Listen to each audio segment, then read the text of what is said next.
The plow blade is coming down, not toward lifeless soil and stone, but toward a newborn child, naked, lying on cold sand. Its cry tears through the morning air, high, frantic, the sound of a helpless animal dragged from its den. One more heartbeat, just one. Steel will meet flesh. The man gripping the plow does not tremble. He screams nonsense, raw, broken sounds, his voice hoarse, white foam spilling from the corners of his mouth. His eyes roll back, the whites exposed beneath the gray light of dawn. An ox and a donkey, forced beneath the same wooden yoke, drag the heavy blade forward, groaning in pain, thrashing in panic, ripping the earth open. Salt is being scattered across the field. Handfuls of white crystals hit the damp soil, crackling as they dissolve. The air fills with a sharp, bitter stench. Not madness, but deliberate ruin. This is not the act of a truly insane man. This is a performance so desperate it borders on the grotesque. The man is no wandering lunatic. He is Odysseus, king of Ithaca, and he is trying to prove that he has gone mad, so he will not have to go to war. Behind him, Greek soldiers stand in rigid lines. Bronze armor clinks softly, cold, distant. No one speaks. No one breathes too loudly. The air is thick with sea salt, old sweat, and rusted iron. Among them stands one man who does not believe. Palamedes. He steps forward, slow, deliberate. His eyes are cold, clear, unmoved by screams or chaos. Palamedes looks at Odysseus. Then he looks at the child, Odysseus's son. Without warning, he tears the baby from the nurse's arms. A scream erupts, shattered, primal. The child is thrown onto the plowed furrow, directly in front of the advancing blade. Time freezes. The waves still crash, but they sound distant.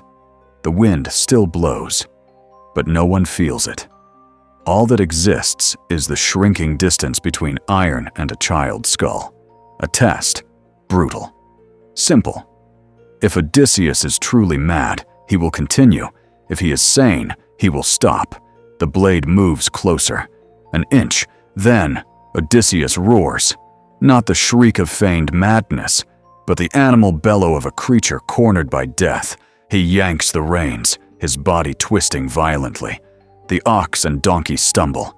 The plow veers, missing its mark by a breath. The child lives. The performance collapses. Rough hands surge forward. Armor screeches. Odysseus is slammed into the dirt. Salt cakes his hair, his face, burning inside fresh wounds already filling with blood. He does not resist. He only turns his head. Looks at his child, lifted from the ground, its cries still trapped in its tiny throat. That moment tells us everything we need to know about this man. Forget the white marble statues. Forget the speeches about honor and glory. This is not the story of a noble hero. This is the story of a man who fears war so deeply that he is willing to fake madness because he understands what war truly is. The time is around 1200 BCE. The world is dying. Today, historians call it by a clean name, the Bronze Age collapse. But to those who lived it, it had no name. Only a feeling, the feeling of the end. Cities that once burned with life go up in flames, from Greece to Gaza. The night sky glows red, as if torn open. Smoke, burning flesh, heated stone. Trade routes that fed civilizations are severed. Bronze becomes scarce. Food rots in storage. Invaders, later called the Sea Peoples, appear along the coasts like ghosts. No one knows where they come from, only that where they pass, there is ash and silence. Egypt staggers. The Hittite Empire collapses. The Mycenaean world devours itself. In this reality, Odysseus is not a king on a velvet throne. Archaeology on Ithaca tells a harsher story. Crude stone fortifications, sea winds screaming through broken walls, Small, red-painted warships ready to raid or be raided at any moment. His power does not come from the gods. It comes from striking first and holding ground. When ancient texts call him polytropos, a man of many turns, it is not praise. It means slippery, dangerous, willing to bend morality to survive. The Trojan War is not an epic of love or honor. It is a massive raid. A coalition of desperate warlords rushing to loot before their own societies collapse behind them. Odysseus knows this. He knows that leaving Ithaca now means leaving the door open to wolves. He knows his wife and child will become targets the moment his sails vanish over the horizon. Palamedes won the game in the plowed field, but he made a fatal mistake. He created an enemy who does not play by the rules.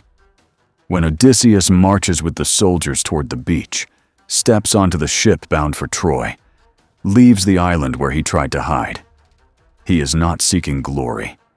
He boards like an animal forced into a dark corner. And in the scream of wind through the mast, in the stink of damp rope and pine resin, something else begins to sharpen. Not muscle, a mind, willing to do anything to keep breathing. To understand how this man could place a plow blade against his own child's life, in order to save that child, we must look into his blood. Odysseus wasn't born from a lineage of saints.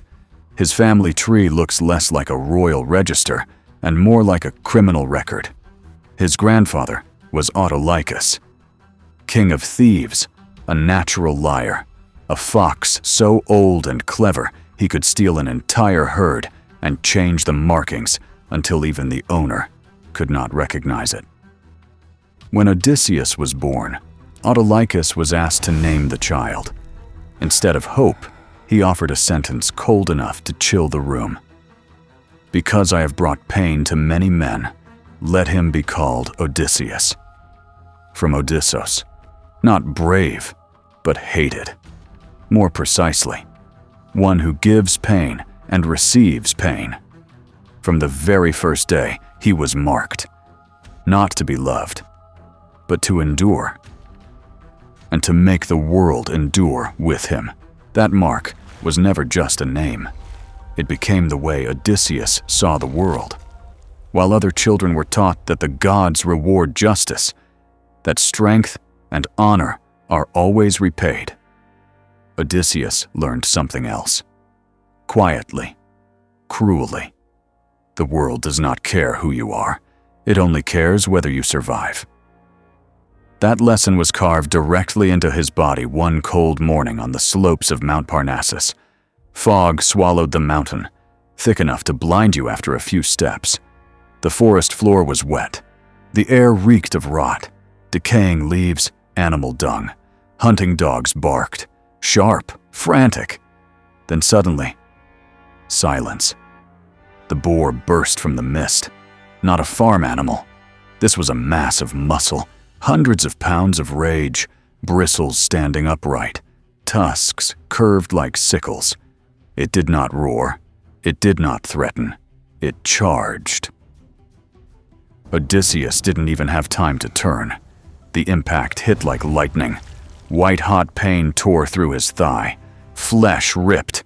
Tendons stretched, then snapped. He slammed into the ground, mouth filling with mud and blood, his breath exploding into panicked gasps. The animal turned back. Odysseus's eyes widened. There was no time to pray. No god appeared through the fog, only instinct. He thrust the spear, with everything he had left. The tip drove deep. The boar screamed, a low, brutal sound, then collapsed. Silence, only ragged breathing, blood dripping into soil, pain spreading like fire. The wound never truly healed. The scar stayed with him for life, a twisted ridge of flesh that ached every time the weather turned cold. A reminder, you cannot fight nature head-on. You cannot negotiate with violence.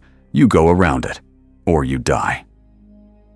When the Trojan War began, Odysseus carried that lesson with him. while others polished shields, boasted of armor, spoke of glory that poets would someday sing. Odysseus watched.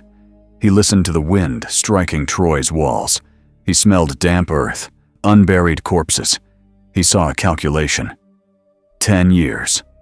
The war was not a series of blazing charges as later ages imagined. For nearly 9 years, almost nothing changed. The Greeks were trapped between sea and stone. Their camps stank. Human waste, wet cloth, oxidized bronze. Flies swarmed open wounds. Every night, the groans of dysentery mixed with the sound of waves. Boredom rotted the spirit. Heroes became bitter, exhausted, pointlessly violent men. Odysseus was different. He did not see war as a stage. He saw it as a long trap, and the first one caught in it was Palamedes.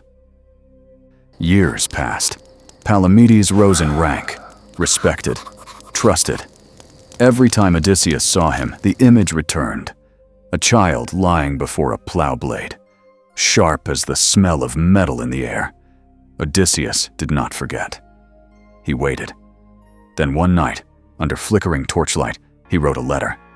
The handwriting trembled, deliberately clumsy, as if penned by a stranger.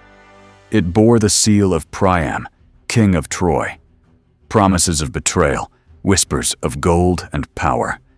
Real gold was hidden in Palamedes' tent. When the letter was discovered, no long interrogation followed. The army was tired, suspicious, desperate for someone to blame. Stones flew, breaking bone sounds nothing like metal. It is dull, dry, final. Palamedes fell. Blood soaked into the sand. His mouth opened, but no defense came out. Odysseus watched. No frown, no reaction. He didn't need a sword, only a story placed correctly. From that moment on, the final boundary disappeared. The war dragged on. Then the unthinkable happened. Achilles died. The strongest, the fastest, the last symbol of pure strength. One arrow, one small weakness. The age of muscle collapsed. The Greek camp sank into a suffocating stillness. No one spoke loudly. Even laughter felt obscene. Then they argued. Who deserved Achilles' armor? Ajax, the greater, stood firm. A wall of flesh, huge, brutal, the embodiment of old honor. Opposite him stood Odysseus, shorter, thinner, the scar on his thigh hidden beneath cloth. They did not fight. They debated. Inside a sealed tent, sweat and oil smoke clung to the air. Odysseus spoke. His voice was not loud, but each sentence hooked the mind. Strategy. The future. The truth that this war could not be won by strength alone. Ajax said nothing. He had no words, only past victories. The vote turned toward Odysseus. Ajax walked out in silence. That night, metal struck flesh. Not human flesh, but livestock. At dawn, Ajax awoke among carcasses, hands sticky with dried blood. Honor shattered. He drove the sword into his own chest. Another man fell. Odysseus remained. Now, nothing held him back. He began stripping war of its last rules. Prisoners were tortured. Night was used for throat cutting. There was no longer a line between warrior and civilian. Finally, he designed the plan. Not a weapon to break walls, but a lie big enough to swallow an entire city. The wooden horse was built. Fresh pine, sap still bleeding. Planks sealed tight, hollow inside. An offering carved to Athena. When the Trojans dragged it inside, its wheels screamed against stone, but no one heard the wood creak like a spine bending. Night fell. Wine flowed. Songs rose. Off-key, exhausted. Torches danced along the walls. When the door beneath the horse opened, there was no battle cry, only quick breaths, bare feet on stone. And then, the gates. The Greeks poured in. Troy did not fall in battle. It was slaughtered. 10 years of compressed madness burst loose. Greek soldiers became feral beasts. Screams echoed endlessly through the night. Men were cut down instantly. Women were chained into slavery. The smell of hot blood rose, thick, choking. Then came the unthinkable. Sacrilege. The temple of Zeus, sacred ground, filled with praying worshippers, became a slaughterhouse. People were hacked apart. Blood splashed across divine statues. Gods were torn from their pedestals. Even children were not spared from the fangs of these human beasts. Dawn rose over a dead city. And as smoke still climbed into the sky, the gods began to turn away. None of the victors understood. The worst was still ahead. A sour, acrid stench of burned wood and burned hair rode the sea wind and clung to the sails. No one spoke of victory. There were no songs, no cheers, no triumph, only the creaking of timber, the steady slap of waves against the hull, like the exhausted heartbeat of those who survived. They believed it was over. The gods did not. They were furious at the sacrilege committed in the temple, Athena above all, and Poseidon. The sky changed color with unnatural speed. Low clouds sank heavy, rolling over themselves like a black mass of flesh that breathed. The wind rose, first as cold blades slicing skin, then as a howl screaming through the rigging. The mast groaned. The ships lurched. This was not a storm. This was judgment. Rain swallowed the horizon. The fleet shattered into darkness. Lightning tore the sky apart. Briefly illuminating pale faces, hands gripping the rails until skin split and bled. Prayers erupted everywhere, entangled with vomiting, with screaming, with terror. When the storm passed, the world was no longer the same. Odysseus was lost. The sea stretched endlessly, gray, dead, without a trace of shore. The wind carried rot, mold, decaying seaweed. The road home was gone. They reached a land strangely quiet. No walls, no weapons, only low trees and pale yellow flowers swaying gently. The air was sweet, unnaturally sweet, like honey mixed with sap. Insects hummed softly, a steady lullaby. The scouts ate the fruit, and then they stopped. They smiled. Empty, drifting smiles. Eyes unfocused, as if staring through reality itself. They did not want the ships. They did not want home. They did not want to remember. Odysseus watched them. Men who had slaughtered for 10 years now lay sprawled on damp grass, murmuring nonsense. The scent of flowers masked old sweat, old suffering. He understood. This was forgetting, and he would not allow it. Ropes tightened. Men wept, begged, screamed as they were dragged back to the ships. Tears streamed down weathered faces as Odysseus bound them to the oars, ignoring the cries echoing across the sand. He was not a gentle leader. He was the man who forced them to live, even when they no longer wanted to. The voyage continued, and then, the cave.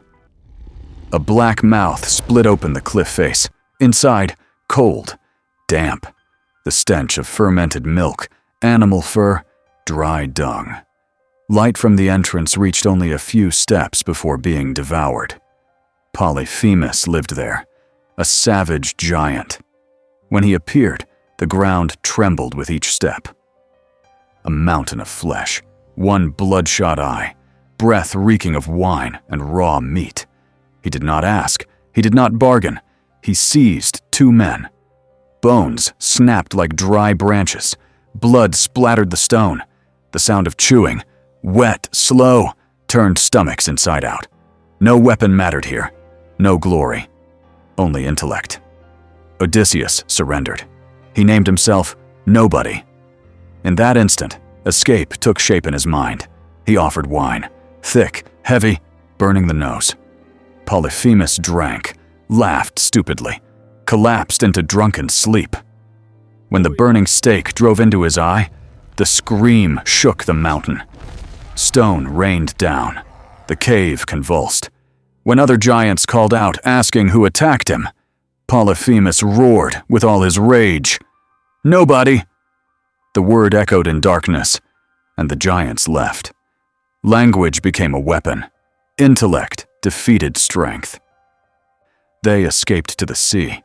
A single wordplay saved every life. It should have ended there. But on the deck, sea wind whipping his face, Odysseus shouted, his voice carried across calm water. He spoke his true name. He boasted of blinding Polyphemus. He demanded glory. Polyphemus learned who had destroyed him, a mere man. Blind, furious, he screamed in agony. Kneeling at the shore, his massive hands trembling as they touched seawater, he called to his father. Poseidon heard, and a curse was planted in the name of Odysseus. A colossal rock cut through the air and crashed behind the ship. Waves exploded, freezing, soaking, a warning. Odysseus survived because he was nobody. But his ego would slowly kill every man beneath him. The journey became an unending trial. They came to Circe, a witch wearing the skin of a goddess. Her house lay deep in the forest. Warm golden light spilled from her windows. The scent of bread and cheese filled the air. Hungry soldiers entered. They ate, they drank. They touched gentleness long forgotten. Then came the screams. Not human, pigs. Flesh twisted, spines curved, hands became hooves. Humanity slid off them like an old coat. A spell had turned soldiers into swine. Odysseus entered last. He resisted with sheer will. Sword drawn, he forced Circe to swear she would harm no one further. But even he could not resist her temptation. He stayed. 1 year. A year in her bed. Time melting. Soft. Slow. Until his men dragged him up, reminding him. A home still waited. Before he left, Circe whispered. To go home. You must go down. Not east. Not west. Down. Into the underworld, where the sun does not reach. Seek the prophecy of Tiresias. The next voyage led them to the edge of the world. Gray land, no wind, no birds. Odysseus dug a trench.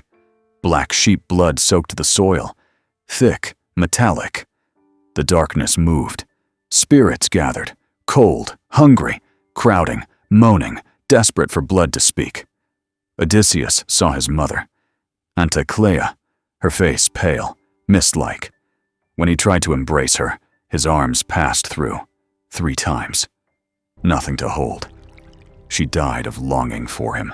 Guilt crushed his chest like stone. Then Achilles appeared. No radiance, no glory, only a weary shadow. When Odysseus praised his former greatness, Achilles smiled bitterly and said, "Better to be a poor servant on earth than king of the dead." The word shattered the last illusion. Odysseus left the dead with different eyes, no longer chasing fame, only fleeing death. Because glory, medals, praise mean nothing before the grave. Odysseus had truly changed. And finally, Tiresias spoke. Every road ahead will take everything from you. And even when you reach home, enemies will still be waiting. Odysseus left the land of the dead, while the blood on his hands was still warm. The sea ahead did not open like a road, but like a set of teeth. The wind hissed low and steady, carrying the sharp scent of salt and an unease without a name. The rowers no longer looked at him. They avoided his eyes, as if meeting his gaze was enough to invite disaster. They had heard the prophecy, and they knew. The road home would take everything they had left. The singing began. Voices from the sirens, half woman, half bird. Not the erotic moans painted by later ages. These voices were high, clear, sharp, like thin blades sliding across skin. They told stories. They spoke names. They whispered Troy. They whispered burning nights, final screams, moments when men believed they were immortal. Odysseus trembled, not from fear, from desire. He ordered himself tied to the mast, ropes cinched tight, cutting into flesh until blood welled. As the singing drew closer, he screamed. He screamed until his throat tore raw. He cursed his crew. He begged them to release him, his face flushed red, eyes wild, a man unraveling. But the rowers heard nothing. Their ears were sealed with beeswax. They saw only their captain's body convulsing, twisting, and they rowed on. They saved him from his own story. But no one saved them from what came next. The Strait of Messina narrowed. 2 paths. To the right, a roaring whirlpool, a massive funnel that devoured everything. To the left, a sheer black cliff, wet with rot, home to the monster Scylla. 6 heads, 6 mouths. Scylla always took 6 men from any ship that passed. Odysseus stood at the bow, his armor dulled under the gray sky. He knew. He calculated. He chose the left. And he told no one. When the monster struck, it was too fast. 6 men were torn from the deck. Their screams ripped through the wind, calling his name. Hands clawed at empty air.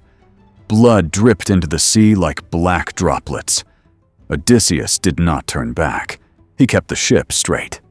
Homer would later say this was the most horrific sight Odysseus ever witnessed. Not because he couldn't save them, but because he chose not to. From that moment, something invisible snapped. Trust. The journey continued. When they were stranded on the island of the sun, God, wind howling day and night, supplies gone, stomachs twisting in pain. The men looked at Odysseus differently, no longer as followers, but as men who understood they were numbers in a calculation. Odysseus left the camp, to pray, or perhaps to avoid. While he slept, his starving men slaughtered the sacred cattle for food. And when they sailed again, Zeus was enraged. Lightning split the blue sky open, white light. The ship exploded. Wood flew upward and fell like rain. Screams were swallowed by water. One by one, men vanished beneath the Black Sea. Only Odysseus remained. He drifted, clinging to a plank, body numb, lips purple. The ocean stretched endlessly. There were no sailors left but him. At last, he washed ashore on Ogygia, home of the goddess Calypso. 7 years. 7 years passed like a sentence without bars. Calypso loved him. She gave him food, warm beds, and the promise of immortality. But every evening, Odysseus sat on the rocks, staring at the horizon, silent tears falling into the sand.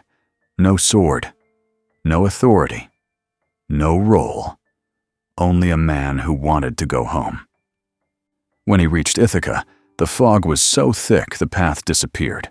The earth smelled of damp moss and animal waste. He did not recognize his homeland. The palace was occupied. 108 suitors devoured his cattle, drank his wine, slept with his servants. A coup. Slow, patient, daily. If Odysseus returned as king, he would die. So he vanished. Once again, he became nobody. A beggar's shape, hunched back, filthy skin, rags hanging loose, the stench filling the hall. No one saw a threat. Outside the gate, lying in dung, Argos waited. The old dog opened his eyes. His tail struck the ground softly. He knew. Odysseus felt his throat tighten, but he turned away. If he stopped, he would die. Argos breathed his last. Inside the hall, the suitors mocked him. They threw stools. They cursed. Odysseus bowed his head and memorized every position, every weapon. When Penelope announced the bow trial, the air tightened. Strong men sweated, growled, helpless before real war. Odysseus took the bow. He pulled.